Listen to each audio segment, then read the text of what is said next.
Hi everyone. I'm really excited to be giving this lecture. So here, let me share my screen with you all so you can see what I am looking at. There we are. Okay, now you can see OBS, but you don't need to see OBS. So today we're going to be talking about ethnomycology. I'm using slides that Dr. Mindel prepared, although I've also included some of my own.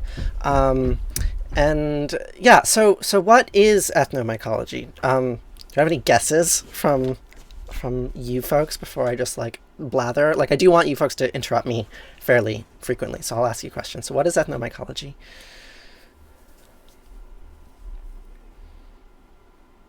No guesses? Yeah.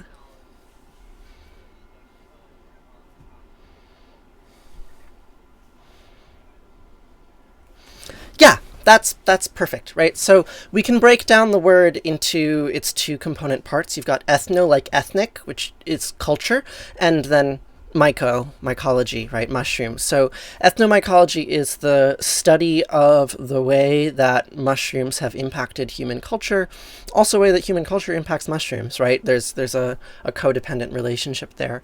And so this is extremely broad. Like when we're talking about human culture, we're talking about every formal cultural structure that has existed over the last 10,000 years, right? So we're going to be narrowing down our look into ethnomycology to a fairly specific mushroom tradition that I'll talk about in a little bit. And that tradition is, one version of it is seen on this image on the left. You have some pre-Columbian artifacts very prominently featuring mushrooms, right? There are these characters, maybe they're people, maybe they're gods. They've got mushrooms on their heads, they're holding mushrooms.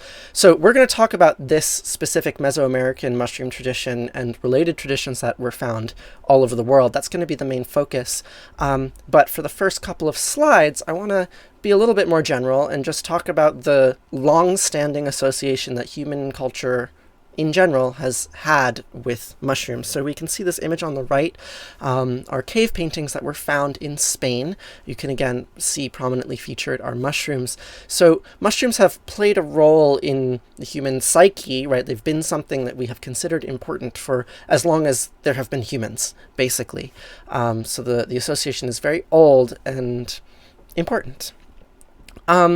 So let's do just sort of a very, very brief overview of some of the ancient ways in which mushrooms showed up in our cultures. So we've talked about Otzi the Iceman in this class several times. It's a very interesting mummy fossil. Was found 5,300 years ago. It was found in 1991 in where was Otzi found? It was in Norway or somewhere in Northern Europe. Dr. Mindel, do you know where he was found? In any, yeah, somewhere in Scandinavia he was found, and he was trying to cross these mountains, right? And so he had a kit of mushrooms around. He was found bearing the birch polypore Bitroporus betulinus, which we have found in our forests, which is known to have antibiotic properties. He was also found to have intestinal parasites that he might have been treating himself with the mushroom. And he was also carrying tinder polypore, Fomes formentarius, which we have also found. Almost every single one of you have found that species. And Fomes is really cool because it can hold an ember. So you can take a little bit of ember and put it in the center of a conch, and it will very, very slowly burn. And so you can be trekking through the mountain passes and carrying it in your satchel all day long. And then in the evening, you can pull the ember out and make a fire with it. So the fact that this man was found carrying these two mushroom species. He was found carrying other things as well, but clearly the culture that he came from, the framework that he came from, understood the many uses that these forest products could have, and he had a few in his kit, so to speak. So the point of this slide is to emphasize that the relationship between humans and fungi go back thousands of years and is very integral to the life ways that we have had for that entire period of time. So another example of this is that we can see some mycological hints in the foundation myths of some of the ancient cultures of the world, in this case ancient Greeks. So I'll just read this little myth. We're going to spend a lot of time actually looking into Greek myths, which might seem like an obscure way to study mycology, but there's some pretty strong parallels there. So here's a little myth that I can read to you. 3,500 millennia ago, the Greek hero Perseus, in fulfillment of an oracle, accidentally killed his grandfather Archrissus, as you do when you are a Greek hero. He was supposed to succeed his grandfather on the throne of Argos, and when Perseus returned to Argos and he was ashamed of the notoriety of this Oedipal homicide, he persuaded Megapenthes, the son of Proteus, to trade kingdoms with him, because, that exudes you of homicide when you just trade kingdoms, right? So he received the kingdom of Proteus, and he founded Mycenae because of the cap of his scabbard, Myces, had fallen off, and he regarded this as a sign to find the city. Or it's also told that he was thirsty, and Perseus chanced to take upon a mushroom, cap again, Myces, and that the water flowing from it he drank, and being pleased, he gave the place the name Mycenae. So Mycenae is the oldest iteration of Greek culture that we have, dated to around 1600 BC to around 1100 BC on some of the southernmost Greek islands. And it may well be the case that that civilization was named after a mushroom. You can see some images here from Mycenaean civilization. This gold faceplate on the right is very, very, very famous. It was found on a tomb inside or in association with this castle grounds, this palace that we can see the megalithic remains of. This is one of the oldest megalithic traditions that we have, and there are some very, very prominent mushroom traditions, mystery traditions from ancient Greece that we're going to take a pretty deep look at. But in order to get some context for what they are, we should also take a look at Mesoamerica. So in your reading for this class, there were two papers, and the paper that I'm going to focus on for this lecture was this paper by Wasson. So Wasson, I'll skip down to this one and go back. Wasson was, this doesn't have, on the top, Gordon Wasson and the Birth of Ethnomycology. So Gordon Wasson was a banker who was like very wealthy, I suppose, and could travel around the world and study ethnomycology, and is seen as one of the pioneering figures of that field, but that's from a very Western lens, right? Like, so he was one of the earliest English-speaking academic wealthy types to really investigate what I'm going to call the mushroom tradition. And so we read a paper of him reporting from his perspective, which is like of a white man in 1959 or what have you, of what he believed the mushroom tradition to be. So the word for this, the mushrooms are used ethnogenically, which is to be contrasted with hallucinogenic or psychedelic. Not that these mushrooms are not those things, they are indeed hallucinogenic, but the word ethnogen, again, going back to this like ethnomycology, is baked into the word is an understanding that these mushrooms were built into a deep and long-standing cultural practice. And so there are certain examples on the images on this screen, again, the artifacts from the first slide of these Mesoamerican mushroom deities or artifacts, an image of Maria Sabina running a ritual and some other mycological things. And then what has been reported, right, so 16th century writers of the Spanish conquest reported that the mushrooms played a divinatory role in some Mexican religious traditions, right? They were termed Teonanactl, God's flesh, and we have these artifacts here. Clearly they're mushrooms, clearly they're also men or animals or something, and the main question is what does it mean? Like, what does it mean to have all of these artifacts popping up in the archaeological record? What can we say from our vantage point as Americans in 2020 about this tradition, and how is this tradition related to many other traditions that we have found across the world, and is there something we can say about it? With that framing, that what we're going to look at is this sort of ethnogenic mushroom tradition in all of its various iterations, or not all of them, but in some of its iterations across space and time. Here's my hot take on what I think it is, the theology of it, right? So like what I want to emphasize here is that this mushroom tradition, as I'm calling it, is global in distribution and prehistoric in origin. So there's a mushroom tradition of some sort on every continent. And so because of that, it's not really possible to have an emic understanding for any of these traditions. Emic here is an anthropology word as opposed to etic. So emic means like it's your culture, you're experiencing it from within. Whereas etic is like theoretical. So if you read about it, then you can have an etic perspective on the thing. So it's very, very difficult for us, given our cultural context and perspective, to really have an emic understanding of the mythology and the rituals that I'm going to be describing to you. But what I can do is I can offer you my personal understanding of it, right? Like, I have interacted with these things both like in a ritual setting and also in an academic setting, and so I can offer you my personal experience of what it was like to interact with these traditions and how they understand mycology as I see it. So I just sort of want to add this caveat here that like the information that I'm going to be reporting to you is going to be filtered through a Teresa lens, and because we're talking about psychological experiences, that's sort of the best that I can do, is like tell you what I think, and beyond that it's up to you to draw your own conclusions. But what I want to do is I want to try to give you some sense of the theology of these traditions, because despite the fact that it is global and there's a lot of diversity between each tradition on each continent, there are some commonalities between the symbolism and the philosophical, theological interpretations that were reported for those symbols. So we can go over that.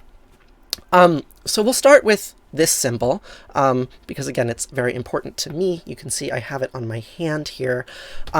It's about death and rebirth. And what we find is that in every mushroom tradition where we see it, the central theme, the central journey, if you will, is a journey through death and then back into life. That's the motif, right? It's a dream motif. You fall asleep, you go into somewhere deep, and then you wake up and you're back in the living world again. So this symbol here is called the Chrysiopoeia of Cleopatra. It's about 1800 years old and was found in Egypt in an alchemical manuscript describing the philosopher's stone, which is not quite the mushroom tradition, but they have some very strong philosophical overlaps. And the image on the left here is an ancient Egyptian palette used for makeup, probably, that has the same symbol, the Ouroboros. The Ouroboros is this I find it a very powerful metaphor for talking about some of these ideas, the serpent that is consuming itself, right? So there's a lot in there about like blurring the distinction between inside and outside, between life and death, between creation and destruction, through this act of consumption, which is both creation and destruction at the same time. So you get this unification of opposite type thing. So to give you a handle or like some intuition for how I think about this symbol and how it's used through these myths, we can look at this image, which you've seen before, right? So this is an arbuscule. This is from a endomycorrhizal fungus and glomeromycota. We looked at these earlier in the class. So this is the particular organ that the mushroom uses to develop a relationship with its host plant, right? So you can see this branching pattern, and there's actually two sets of cell membranes here. There's the cell membrane of the plant and the cell membrane of the fungus, and they're put in this very convoluted and intimate association through this arbuscular branching pattern. So if you look deep into this structure, what you find is that it becomes very difficult to determine what is inside and what is outside. The structure is specifically designed to blur those boundaries between the interior of one organism and the interior of the other one.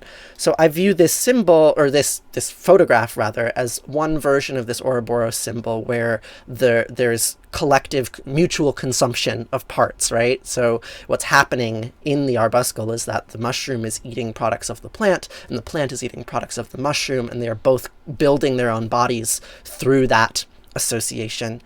So this sort of like mystery of consumption is what we're going to be talking about.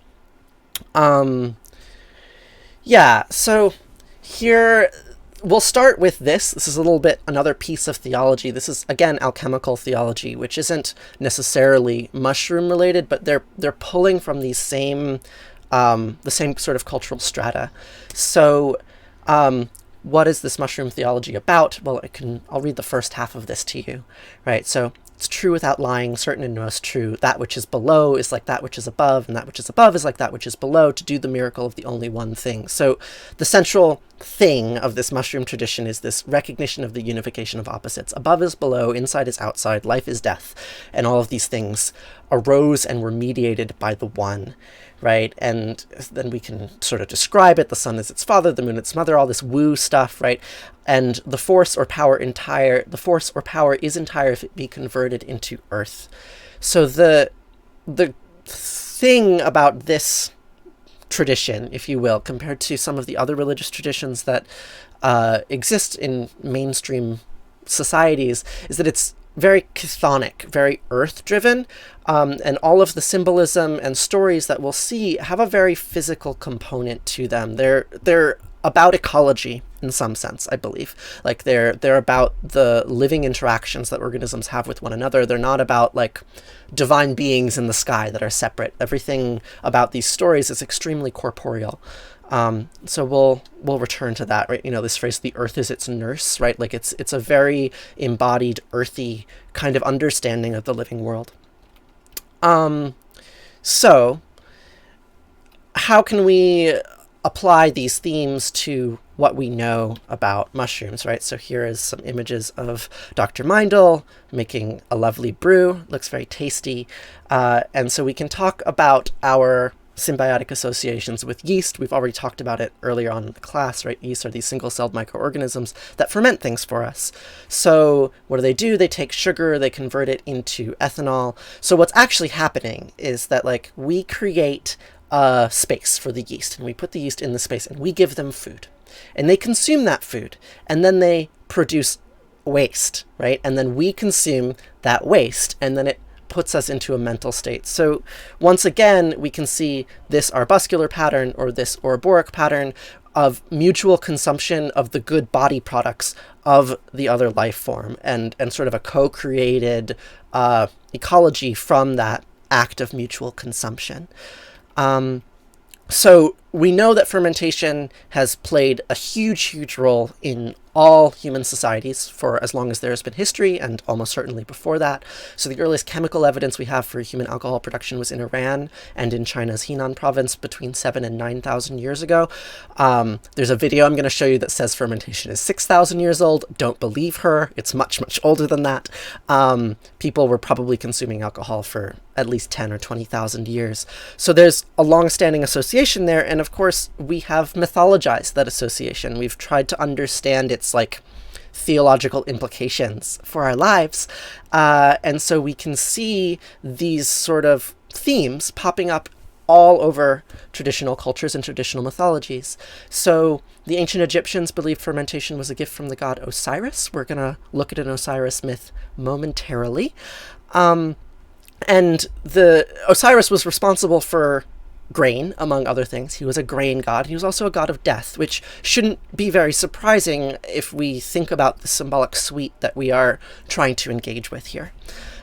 So the old Egyptian hieroglyph for meal was a compound for bread and beer, both products of fermentation. So the takeaway point at this stage in the slideshow that I want you to have is just that these interactions, this sort of like relationship between humans and their food and their understanding of life and death, were all sort of tied up in some pretty intimate ways. So with that, let's watch a 4-minute video about the myth of Osiris. This is a TED Ed video, and on its surface it may not seem to have anything to do with what I have just been talking about for the last, 15 minutes or so. But what I want you to do is pay attention to some of the story themes, because these story themes are going to pop up in later myths that are going to come up later in the lecture, and then we'll have a chance to talk about them. So let's watch the myth of Osiris.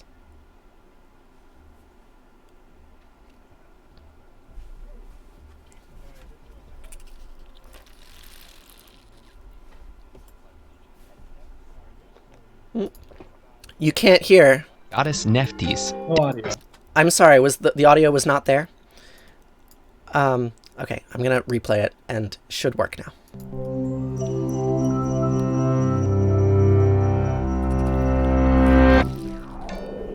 It was a feast like Egypt had never seen before. The warrior god Set and his wife, the goddess Nephthys, decorated an extravagant hall for the occasion with a beautiful wooden chest as the centerpiece. They invited all the most important gods, dozens of lesser deities, and foreign monarchs. But no one caused as big a stir as Set and Nephthys' older brother Osiris, the god who ruled all of Egypt and had brought prosperity to everyone. Set announced a game. Whoever could fit perfectly in the chest could have it as a gift. One by one, the guests clambered in, but no one fit. Finally, it was Osiris's turn. As he lay down, everyone could see it was a perfect fit. Another win for the god who could do no wrong. Then, Set slammed the lid down, with Osiris still inside, sealed it shut, and tossed it into the Nile. The chest was a coffin. Set had constructed it specifically to trap his brother and planned the party to lure him into it. Set had long been jealous of his brother's successful reign and hoped to replace him as the ruler of all Egypt. The Nile bore the coffin out to sea, and it drifted for many days before washing ashore near Byblos, where a great cedar grew around it. The essence of the god within gave the tree a divine aura, and when the king of Byblos noticed it, he ordered the tree cut down and brought to his palace. Unbeknownst to him, the coffin containing Egypt's most powerful god was still inside. Set's victory seemed complete, but he hadn't counted on his sisters. Set's wife Nephthys was also his sister, while their other sister, the goddess Isis, was married to their brother Osiris. Isis was determined to find Osiris and enlisted Nephthys' help behind Set's back. The two sisters took the shape of falcons and traveled far and wide. Some children who had seen the coffin float by pointed them to the palace of Byblos. Isis adopted a new disguise and approached the palace. The queen was so charmed by the disguised goddess that she entrusted her with nursing the baby prince.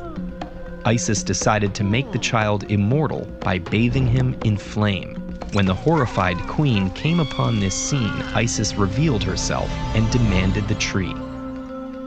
When she cut the coffin from the trunk and opened it, Osiris was dead inside.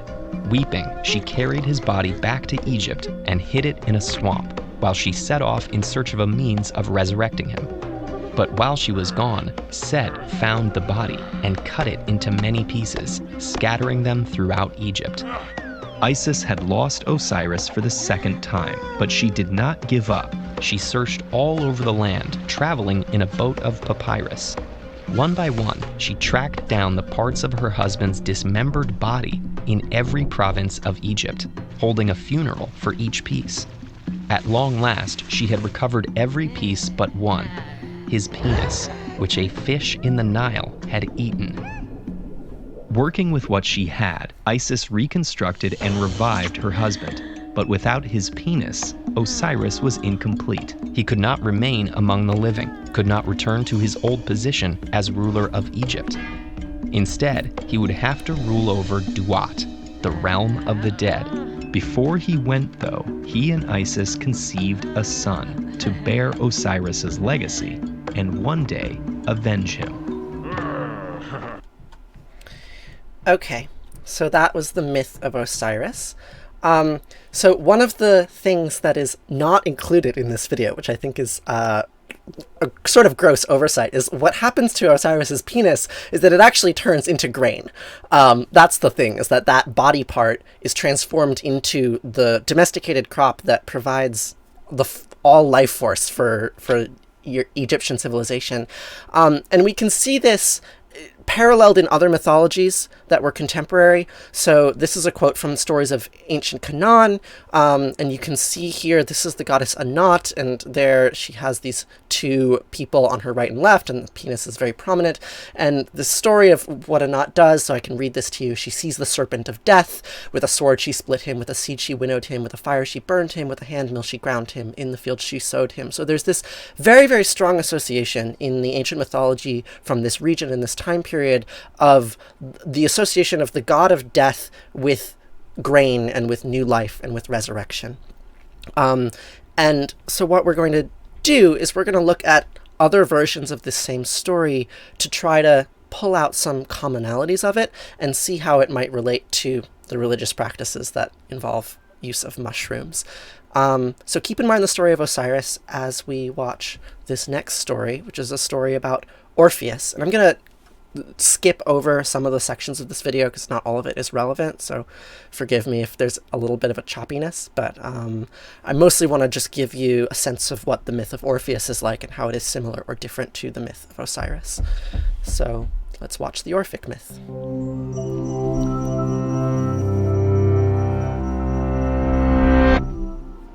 It was the perfect wedding, the guests thought. The groom was Orpheus, the greatest of all poets and musicians. The bride, Eurydice, a wood nymph. Anyone could tell the couple was truly and deeply in love. Suddenly, Eurydice stumbled, then fell to the ground. By the time Orpheus reached her side, she was dead, and the snake that had bitten her was slithering away through the grass. Following Eurydice's funeral, Orpheus was overcome with a grief the human world could not contain, and so he decided he would journey to the land of the dead, a place from which no living creature had ever returned, to rescue his beloved. When Orpheus reached the gates of the underworld, he began to strum his lyre. The music was so beautiful that Cerberus, the three-headed dog who guards the dead, lay down as Orpheus passed. Charon, the fairy captain who charged dead souls to cross the river Styx, was so moved by the music that he brought Orpheus across free of charge. When Orpheus entered the palace of Hades and Persephone, the king and queen of the dead, he began to sing. He sang of his love for Eurydice and said she had been taken away too soon. The day would come when she, like all living creatures, dwelled in the land of the dead for all eternity. So couldn't Hades grant her just a few more years on Earth? In the moment after Orpheus finished, all hell stood still. Sisyphus no longer rolled his rock up the hill. Tantalus did not reach for the water he would never be allowed to drink. Even the Furies, the demonic goddesses of vengeance, wept. Hades and Persephone granted Orpheus's plea, but on one condition. As he climbed back out of the underworld, he must not turn around to see if Eurydice was following behind him. If he did, she would return to the land of the dead forever. Orpheus began to climb. With each step, he worried more and more about whether Eurydice was behind him. He heard nothing. Where were her footsteps? Finally, just before he stepped out of the underworld and into the bright light of day, he gave in to temptation. Orpheus tried to return to the underworld, but was refused entry. Separated from Eurydice, Orpheus swore never to love another woman again. Instead, he sat in a grove of trees and sang songs of lovers. And loss had allowed him to see into the hearts of gods and people everywhere. For some, however, poetry was not enough. A group of wild women called the Maenads could not bear the thought that a poet who sang so beautifully of love would not love them. Their jealousy drove them to a frenzy, and they destroyed poor Orpheus. The birds, nature's singers, mourned Orpheus, as did the rivers, who made music as they babbled. The world had lost two great souls. Orpheus and Eurydice had loved each other so deeply that when they were separated, Orpheus had understood the pain and joys of lovers everywhere, and a new art form, the love poem, was born. While the world wept, Orpheus found peace and his other half in the underworld. There, to this day, he walks with Eurydice along the banks of the river Styx. Sometimes they stroll side by side. Sometimes she is in front, and sometimes he takes the lead, turning to look back at her as often as he likes. Ted Ed is an... Okay, so can anybody tell me some symbolic parallels that you might have noticed between that Orpheus story and the Osiris story? How are they similar?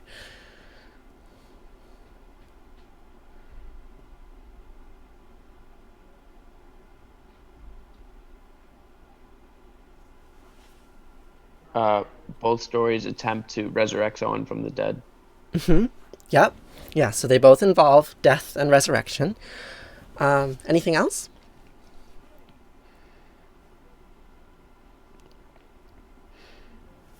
Both stories include loss and like creation stories. So like with the first one we saw how they ended up creating grain, and then the second one we saw how Orpheus ended up like inventing love poetry.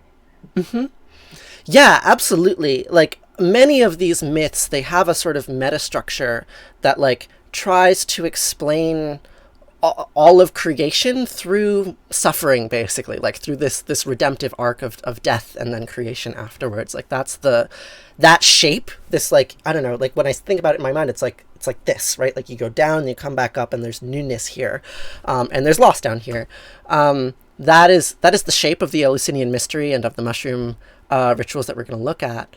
And the other thing that I think is very interesting in both of those stories is like the thing in the bottom part is literal dismemberment, right? So like Osiris is broken up into multiple pieces by his brother. Orpheus is ripped to shreds by the Maenads, right? And this is sort of what I was getting at earlier when I'm talking about corporeal, is like the stories contain this like very vivid, violent understanding of what it means to have a body and what is required to happen to that body in order for life to continue. So the Eleusinian Mysteries are very sparsely referred to in a bunch of ancient documents across a several thousand year period leading up into the Christian era. So we have here, this is a quote from the Wasson paper. Like, I don't actually know where to find quotes on the Eleusinian Mysteries because they're very sparse. But this is a quote from the paper that we read, quoting Aristides from the 2nd century. So this is in the Christian era, like right as the Eleusinian Mysteries were being destroyed, basically, by the rise of Christianity. So Wasson says that Aristides pulled the curtain aside for an instant with this fragmentary description of the Eleusinian mystery. So Eleusis is a shrine common to the whole earth, and of all the divine things that exist among men, it is both the most awesome and the most luminous. At what place in the world have more miraculous tidings been sung? Where have the dramata called for greater emotion? Where has there been greater rivalry between seeing and hearing? So it's hard to say what was going on in the Eleusinian Mysteries. Kind of all we have are these myths that we know were associated with them. And we'll look elsewhere in the world, to Mesoamerica, to Siberia, to try to get a better sense of like what was actually happening in these mystery traditions. But we're going to stay with Greece for a moment and focus on the mythology of Dionysus to get a slightly better view of what was actually happening in this ritual context. So Dionysus, you've probably heard of him as a god of wine, right? But really the symbolism around Dionysus is deeper than that, right? Dionysus is a god of death and rebirth and highly emotional transcendence. So we're going to watch a video about Dionysus. Again, I'm going to skip around quite a bit because it's a 20-minute video and I only want to show you about 2 or 3 minutes of it. So apologize for the skipping, but I just want to get the video creator's description of what the Eleusinian Mysteries were before we move on to Siberia. So here's Dionysus. Dionysus. God of wine, life of the party, known primarily for being drunk and having some pretty intense fangirls who killed Orpheus that one time. 6th century BC religion that basically boiled down to an attempt to understand life and death. It mostly worshipped gods or figures that entered the underworld and left alive, like Orpheus, hence the name Orphic. Other noteworthy figures of worship included Persephone, for fairly obvious reasons. But working from this definition, it's unclear why Dionysus would have caught the attention of a cult focused on death and rebirth, when it seems like the farthest we can stretch his characterization at this point is drunk and rowdy. What connection did Dionysus have with the underworld that would cause an Orphic cult to favor him? Let's talk about an older story of Dionysus' birth. The first difference between Orphic Dionysus and plain vanilla Dionysus is that he's the son of Zeus and Persephone, while in older fragmentary myths, Zagreus is instead the son of Hades and Persephone. Whichever way the parentage swings, Orphic Dionysus is slated to inherit Zeus' status as king of the gods, which enrages Hera, who gets a bunch of titans to murder baby Orphic Dionysus by ripping him apart and eating him. Athena saves his heart, and with Zeus' help gets him reborn, either by doing the leg implant thing again, or sticking the heart in Semele so she can grow a baby around it. Either way, Orphic Dionysus gets reborn after being ritualistically shredded and gets on with the whole being a god thing. This myth predates his Semele parentage and possibly predates ancient Greece overall, since the Mycenaean characterization also featured this theme of dying and being reborn early in life. So now let's talk about what his personal cult can tell us about the rest of his characterization. The cult of Dionysus was, unfortunately for us, a mystery cult, meaning its exact rituals and practices were kept secret from outsiders, but we have pieced together the basics. For one thing, it predates ancient Greece by a wide margin, and might even predate predate Mycenaean Greece in one form or another. It also most likely started off less as a Dionysus cult and more as a wine cult, worshipping the state of intoxication and the liberation from societal inhibitions that came with it, because wine predates Mycenaean Greece and consequently Dionysus, and the wine cult is very focused on wine and the effects thereof, with the Dionysian aspect almost seeming secondary. It's even possible that the wine cult originated around the same time wine did, aka 6000 BC, making it very old. So by the time the Dark Ages wrapped up, the cult of Dionysus was firmly established and centered on the Dionysian Mysteries, which was this ritual that predominantly focused on getting crazy stupid high. Whoa, Dionysus, the 70s called. They want to know if they can borrow some of your stash. See, intoxication was at this point considered a form of possession by Dionysus' spirit, which in turn allowed the cult members to theoretically tap into his divine power, along with the primordial, inhibitionless subconscious mind that Dionysus' madness could release. There was also some pretty hefty symbolism linking the transformation of living grapes into fermented wine with Dionysus' transformative rebirth. Anyway, the whole point was liberation, catharsis, and a connection to the divine, as well as drunken insanity, crazy music and dancing, and symbolic recreations of Dionysus' death and rebirth. A lot of dismemberment happened. Like a lot. Mostly to bulls because they were symbolic of Dionysus, but it also happened to other stuff. Ever wonder why Orpheus got ripped apart by those ladies that one time? It's this. He died for a sweet literary reference. He was an artist. It's what he would have wanted. Okay. So that's a little bit about the cult of Dionysus. I'll ask the same question that I asked a moment before. What are some themes that we might be seeing emerge from these stories that are consistent throughout each of them? Both this and the Osiris myth had connections to a plant used to make alcohol. Wheat and grapes. Yeah. Absolutely. She's describing it, the creator of that video is describing it as a wine cult. I've been calling it the mushroom tradition because this is a mycology class. In reality, this tradition goes beyond like just mycological things, but it's like there's a recognition that there are things in the world, molecules in the world that will change human consciousness, and not only will they change human consciousness, but they're in some sense like deeply vital to our existence as a human culture, right? And that understanding was widespread because everyone was a farmer.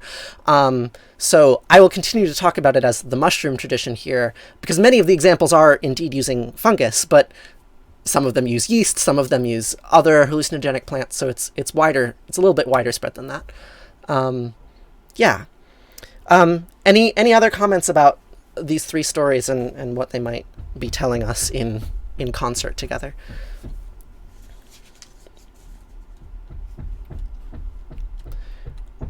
Death and birth. Mm-hmm. All of them have a death and birth component. Yes, absolutely. So that's this next slide that I have here. The god who dies is eaten and then reborn. This is sort of our central story. So here's another quote from Wasson. And this is, again, sort of trying to bring these older traditions back to something that might feel more familiar to us as Americans in 2020. So the Aztecs, before the Spaniards arrived, called them Teonanactol, God's flesh. And Wasson says, I need hardly remind you of a disquieting parallel, the designation of the elements in our Eucharist. Take this is my body. Take, eat this is my body. And again, grant us therefore, gracious Lord, so to eat the flesh of thy dear Son. But there's one difference. The Orthodox Christian must accept by faith the miracle of the conversion of bread into God's flesh. That is what is meant by the doctrine of transubstantiation. By contrast, the mushroom of the Aztecs carries its own conviction. Every communicant will testify to the miracle that he has experienced.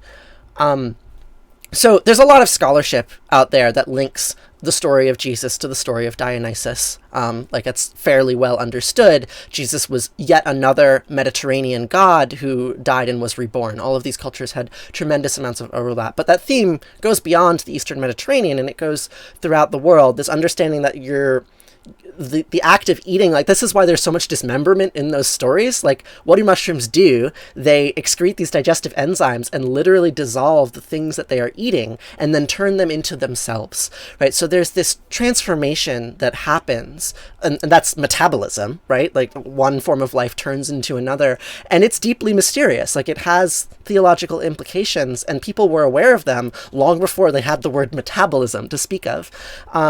And of course it's at the base of all of our religious traditions, because that's what it means to be alive, is to do this matter transformation thing and to have this kind of strange, intimate association with death. All right, so So far, all of the traditions that I've been showing you have been ancient traditions, and we have information about them through ancient texts, and it's like mysterious, like this, the Elusinian Mysteries, and no one knows anything about them. But we can actually say some more concrete things about what these traditions look like, because they're a contemporaneous practice. So now we're going to move to a different part of the world, into Siberia, and talk about Amanita muscaria. So some of you found Amanita muscaria, or at least amanitas that look similar enough. How many of you found an amanita that looked like this, right? So Amanita muscaria has been consumed in shamanistic rituals for at least 6,000 years, but like humans are 200,000 years old, so we've been consuming these mushrooms for as long as we've been human, basically. So shamans would consume these. It would cause an altered mental state because of this molecule here called muscimol. And we're going to watch a video about Amanita muscaria and shamanism, and that is, again, going to try to link this shamanic tradition back to something that might feel a little more familiar to us all. So, it's the holidays. And I'm thinking about mushrooms. Psychedelic mushrooms. The Amanita muscaria, to be exact. Most commonly associated with fairies, gnomes, Alice in Wonderland, and Mario. So what does this magical mushroom have to do with Christmas? It's surprising that it's taken so long for the popular imagination to encompass who Santa Claus is. That's Carl Ruck, a scholar known for his work on the influential role hallucinogenic plants have played in mythology and religion. And he believes this mushroom may be one of the reasons we have flying reindeer and an all-knowing man who flies around the globe every winter. Maybe there's another story worth telling this season. One about a psychedelic mushroom-eating shaman from the Arctic. At least part of the Santa Claus image comes from Lapland. And that's Lawrence Millman, writer and mycologist. He says the indigenous people of Lapland, known as the Sami, allegedly performed healing rituals led by shamans who used the hallucinogenic mushroom, the Amanita muscaria. So imagine it's winter, we're near the North Pole, and a shaman is coming to your house. Long ago, the Sami people believed that the shaman who ate an Amanita muscaria ended up looking like an Amanita muscaria. And he came on a reindeer-drawn sled. So he had reindeer, and he's looking like a big fat person with red splotches in the dead of winter. And instead of entering through the snow-blocked doorway, the shaman would drop down the chimney. What they brought were not physical gifts, but usually healing and problem solving, which would be a kind of gift. And they were rewarded with lots of food. Offerings of food?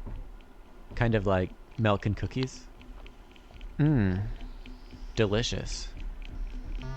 And reindeer have a great love for mushrooms, and especially the males like Amanita muscaria.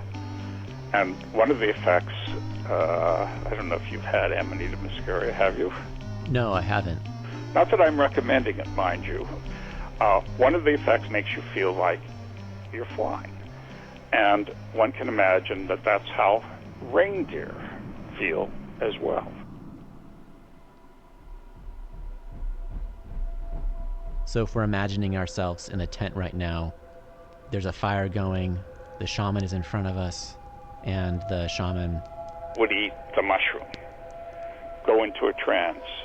Although they would be sitting there beating the drum in the tent, they would be saying, and I'm going down to the underworld and I'm getting advice from so-and-so. So they would get advice from another realm and bring it back to the people, and that would be the gift, as it were, of Santa Claus, i.e. the person who took the mushroom and ended up looking like the mushroom. This all becomes a kind of melange. You can't really interpret it with scientific objectiveness. I should mention, the Amanita muscaria is a highly toxic mushroom. But the urine from reindeer, or someone who has consumed it, is still highly psychoactive, but without all the toxins. In Siberia, people actually used to drink their shaman's urine to get the effects of the mushroom. The shaman would eat the muscaria, then he'd urinate, and then his followers would get the urine and drink it. And then they would urinate, and their reindeer would follow them around, wanting to drink their urine. So I'm not suggesting we start drinking Santa's urine. But what we've got here is a shaman from Lapland, which is near the North Pole, who rides a reindeer-drawn sled, enters people's houses through their chimney, eats red and white mushrooms, goes on a trip, and brings back gifts. And the reindeer love this same mushroom, which gives the sensation of flying. Maybe it's time we recognize that our all-knowing Santa, who travels the globe defying space and time, is actually a shaman. Lawrence, how much do you love Christmas? I hate Christmas. Well, what if we embraced this more shamanistic side of Santa? What would that look like? What I would take away from it, the shaman comes as a healer or to give advice. We should think in terms of regarding Christmas not as a capitalistic holiday, but a time when one should think more spiritually about life, about one's ills, be they psychological or physical. And you, Carl? I mean, I think if you don't know the richness of our folkloric tradition, you are missing a large part of the opportunity you have to know who we are as a culture. And we should know what's going on with Santa Claus. It makes it more fun. Maybe this Christmas we can make room for one more story. One about mushrooms, shamans, and ancient rituals. Maybe we should be asking Santa for something different this year. Something more in the tradition of his shaman forefathers. Like time for reflection and looking inward. This is the Amino Muscaria. Like the nose on Rudolph.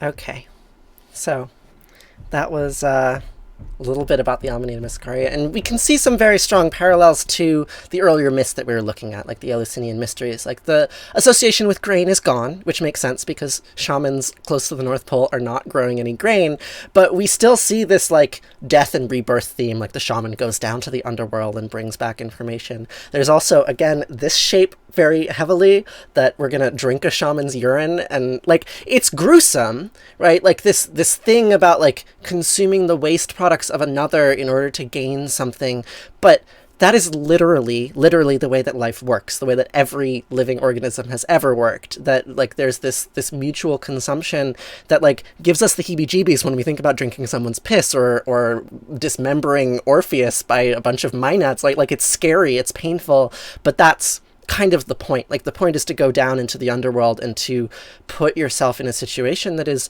rather uncomfortable because it allows you to see something. So we can have a little bit of a first-hand account of what the practitioners of this particular Siberian ritual were thinking. So this is quotes from a Joseph Campbell book called The Masks of God, quoted by Dr. Rasmussen, again, one of the early pioneering anthropologists, filtered through his own translation and European academic lens. Like, there's no pure... We can't actually know what these shamans were thinking, but here's a quote from them. So, when Dr. Rasmussen asked if he believed of any of the powers he spoke of, he answered, "Yes, a power that we call Sila, one that cannot be explained in so many words, a strong spirit, the upholder of the universe, of the weather, in fact, all of life on earth, so mighty that his speech to man comes not through ordinary words, but through storms, snowfall, rain showers, the tempests of the sea, through all the forces that man fears, or through sunshine, calm seas, or small, innocent playing children who understand nothing. When times are good, Sila has nothing to say to mankind. He has disappeared into his infinite nothingness and remains away as long as people do not abuse life but have respect for their daily food." Again, this food emphasis. "No one has ever seen Sila. His place of sojourn is so mysterious that he is with us and infinitely far away at the same time." Unification of opposites there again, here and there. And then another quote from another shaman: "The only true wisdom lives far from mankind, out in the great loneliness, and it can be reached only through suffering. Privation and suffering alone can open the mind of man to that. all that is hidden to others. So this is the death and rebirth of Christ, right? Like redemption through suffering is a very old theme. So how much time do we have left, George? The last piece, I can make it as long or short as it needs to be. We have like, what, 15 minutes? Something like that? 20 minutes? 20. Great. Okay. Oh gosh, and now I've lost everything. All right, we have to go all the way back. And this okay. is fun, so don't short us. Great. So I guess where we're at is what I want to emphasize, and what I've been saying throughout this lecture, is that like the mushroom tradition has existed for as long as human history, or since before human history, and it's been on every continent, and we can see hints of it in ancient Egypt and ancient Greece. We can see it in Siberia, but probably the strongest place today, like the richest cultural source of this mushroom tradition, would be Amazonian shamanism. It's the largest area where there are active practitioners of these rituals today, and have been for hundreds of years. So here are 3 books that I can sort of recommend to you about specifically Amazonian shamanism. So it's more of an ayahuasca tradition, and I'll talk a little bit about what ayahuasca is in a moment. But the thing that's really cool about this is that these traditions are alive and active and participatable in. So this book on the right, How Forests Think by Eduardo Kohn, is really interesting. It takes an evolutionary biosemiotic perspective on Amazonian shamanistic worldview. So it takes very seriously this idea that comes up in these rituals, that basically all life is connected, that there is a great cosmic mind. And what this book examines is like, okay, humans are clearly not the only creatures that think. There are other minds in the world. There are jaguars, there are capybaras, there are mushrooms, and all of them have some kind of phenomenology. And if what anthropology is trying to translate a phenomenology from one culture to another, right? The anthropologist goes to the Amazon, he tries to tell you how Amazonian people think. Why should we stop it there? Can we try to understand how a forest might think, right? And is it legitimate to claim that forests have thoughts? And Kohn argues that yes, forests indeed do have thoughts, and that we can try to understand what they are. The Cosmic Serpent, the book in the center, is a sort of lower level version of that, but again, taking seriously this notion that the shamans claim that they take ayahuasca, and ayahuasca gives them knowledge, and specifically it gives them knowledge of the other living things in their system, that they can have a kind of deep empathy and deep communication with the forest. Serpents have been through this lecture. Serpents come up in these ayahuasca visions very frequently. Jeremy Narby makes this claim that the shamans were actually like talking to their own DNA. It's a little out there. Like, I don't necessarily, but like, I do think that it is very important to sort of engage with the epistemology of these traditions seriously and rigorously, because there are insights to be gained from them. And the world is very vast and complicated, and there are other living things, and we can understand how they see the world if we try. This last book, Cenodayme, A New World Religion, is a more classic ethnography of a religious group called Cenodayme. And I'm going to tell you a little bit about Cenodayme because this is the mushroom tradition, the mystery tradition that I have the most personal experience with. I've participated in 3 Cenodayme works, so I'm by no means an expert or even a member of Cenodayme groups, but I can tell you things about Cenodayme that I cannot tell you about the Elusinian Mysteries, because they're thousands of years old and nobody practices them anymore. But people are active participants in Cenodayme works, so I can tell you a little bit about it. So Cenodayme is a religion that is about 100 years old. It was founded by this man, very grainy image of Raimundo Irino Serra. And this was during the rubber boom of World War I. So during World War I, there was this tremendous increase in demand for rubber, for tires, for all these military vehicles, and the rubber plant had not been domesticated yet, and so the only way to access rubber latex was to go into the forest, to think like the forest, and sort of be able to wild harvest rubber. And so there was a great influx of people from the coasts of Brazil, so Afro-Brazilian workers, more westernized people, Christianized people, going deep into the Amazon in search of rubber, and of course they also found other things like ayahuasca. So Irno studied with indigenous shamans, and from those practices, he developed a religion that he called Cenodayme, which now exists on every continent in the world. This is what a Cenodayme work looks like. You have a small group of people gathered in a dwelling of some sort. They sit in a circle. They're often gender segregated, and they stay up all night singing, which is like basically what we know about the Elusinian Mysteries too. Of course, in Eleusis they were singing in Greek, and here they're singing in Portuguese, but the structure is remarkably similar given the amount of time and space that separates these two traditions. So the ethnogen that they're using is called ayahuasca, and it's made by a combination of multiple rainforest plants. And so you can see here the processing of it. This is one step of the processing of ayahuasca. There are two relevant compounds in ayahuasca that have psychological effects. So there's harmine and harmine relatives, which is an MAO inhibitor. It prevents the reuptake of serotonin and serotoninergic compounds. And then there's dimethyltryptamine, DMT, which also interacts with the serotonergic system, and the DMT is what causes the hallucinations. So we have a bunch of different plants that contain different kinds of compounds. They're mashed together, they're combined, they're brewed. I don't actually believe that there's a fermentation process involved in the brewing of ayahuasca. I think it's boiling. But, you know, in Cenodayme rituals, psychedelic mushrooms are also regularly used, as well as cacti. Like, there's a whole suite of forest products that are used in order to put it in their language, give people a true understanding of the mind of the forest, would be one way to frame it. So the ayahuasca is brewed in these big pots, and it's distributed in a ritual that is basically the Christian Mass. And everybody takes a small cup, and then they sit in a circle, as you can see here, and they do this ritual. They stay up all night singing. So that's a bit of a summary of ayahuasca, and I'm happy to talk about that for the remainder of the period. This is the last slide that I have, which is a summary, which is a little bit, you know, it's a broad summary. Human cultures have long interacted with revered fungi in ways that transcend our simplified notions of fungi as food. And I just want to bring back these two images that have a lot of personal significance to me, that of the Ouroboros, this like self-consumption, and then a biological correlate of it, this Arbuscule, again, like self-consuming, trading body parts with one another in order to be part of a larger system. So that's all I have for you. I'd be happy to take questions about Cenodayme or mythology or anything else. And I do want to have a conversation with you about this because I just think it's so interesting. So I'll turn my screen share off and let's chat. What do you folks think? So, do you think these parallels are mostly just kind of cultural exchange over time, or something more innate psychologically that kind of just people tend towards certain patterns? I think they're innate. I think they're much deeper than just like cultural exchange. Like, I think that if you seriously consider or like seriously interact with your own mortality, because like these substances, they're toxic. Like, they make you feel like you're dying because the body is put into a state of tremendous stress.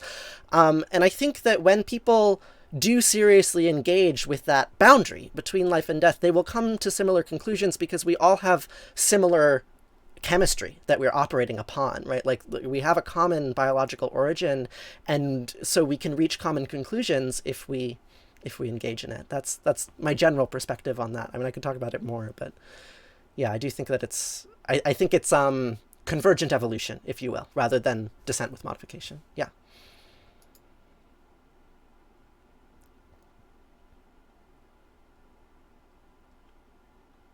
Just looking through all the comments now. I'd be into hearing about your experience about like the ritual, I guess.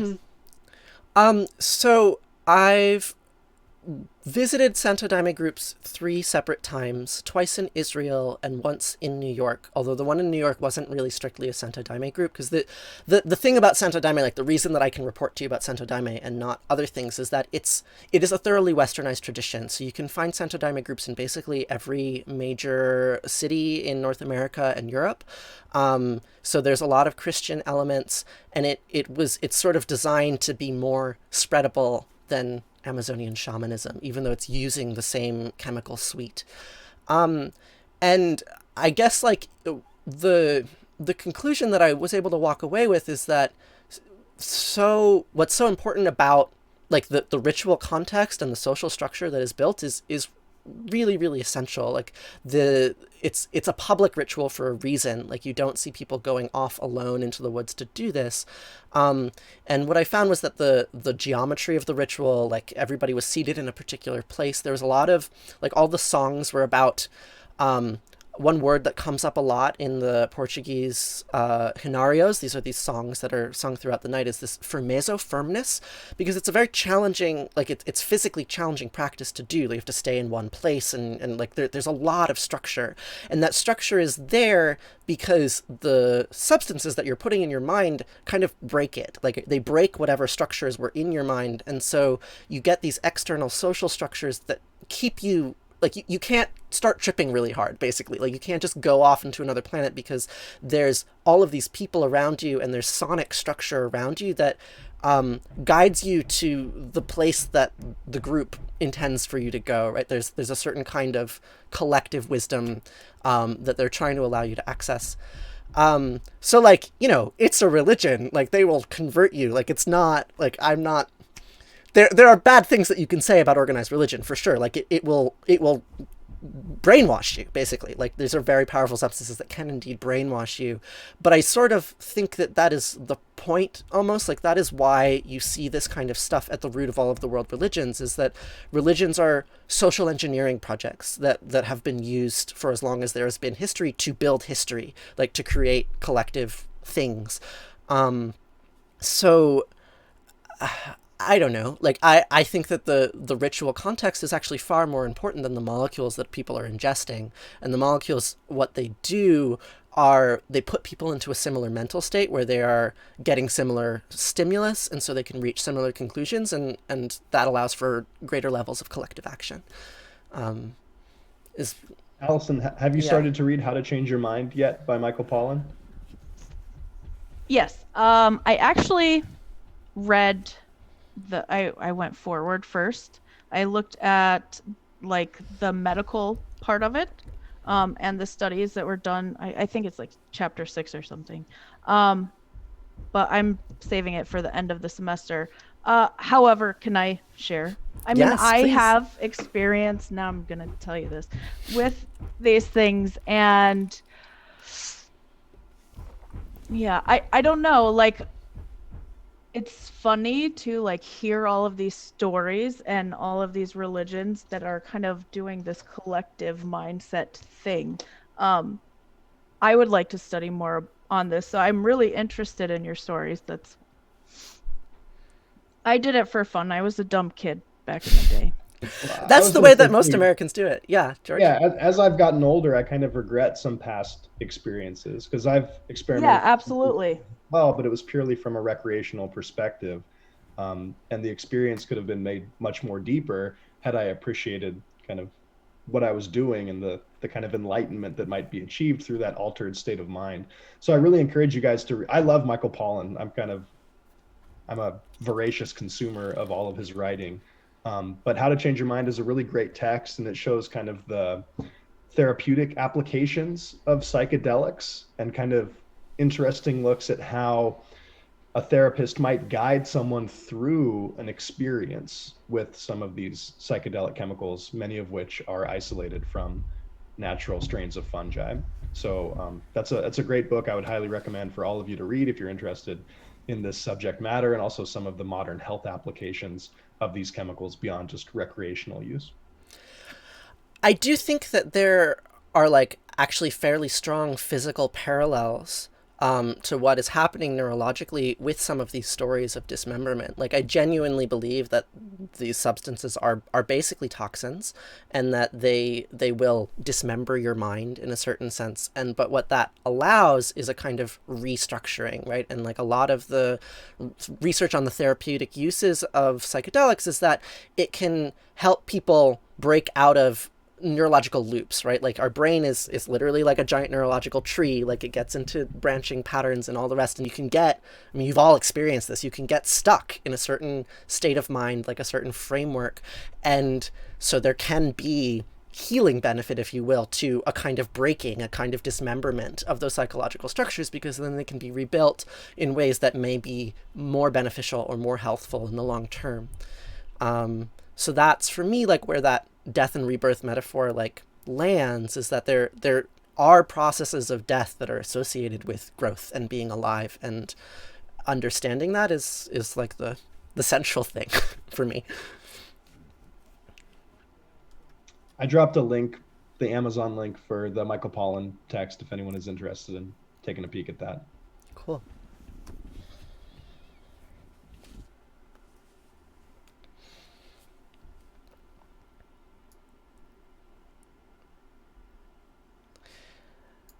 How much, I'm curious, like how many other stories, because like I picked out these 3 or 4 or what have you, but it's more widespread than that. Like, are there other myths or just like stories that you have heard that sort of fit into this pattern that we've seen that anyone would like to share?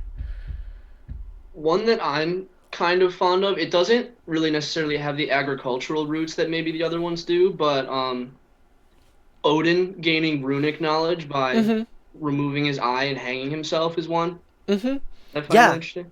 Yeah, I mean, Odin is literally crucified, right? Like, Odin is Christ. I love that story a lot. And there's an Ouroboros that circles the base of the tree. Again, there's all these serpents that were through, like, Eurydice is killed by a serpent, and it's interesting how, like, the deeper you go into our traditions, the more similar it all looks.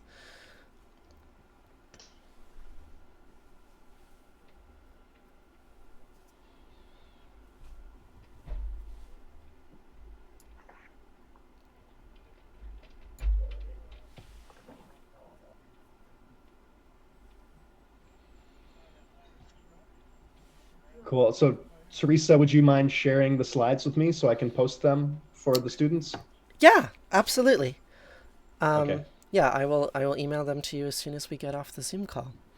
Okay, sweet. And there's more people here now than at the start of class, so I just want to remind people that the requirement for your individual collections isn't going to be strictly evaluated based on that 50 number that I mentioned at the beginning of the semester and that is referenced in the syllabus. It's mostly going to be a measurement, an assessment of your honest effort. So even if you don't get to 50, if you have shown myself and Teresa that you've put forth an honest effort to do your best to get as close to 50 as possible, you're going to get full credit for that collection assignment.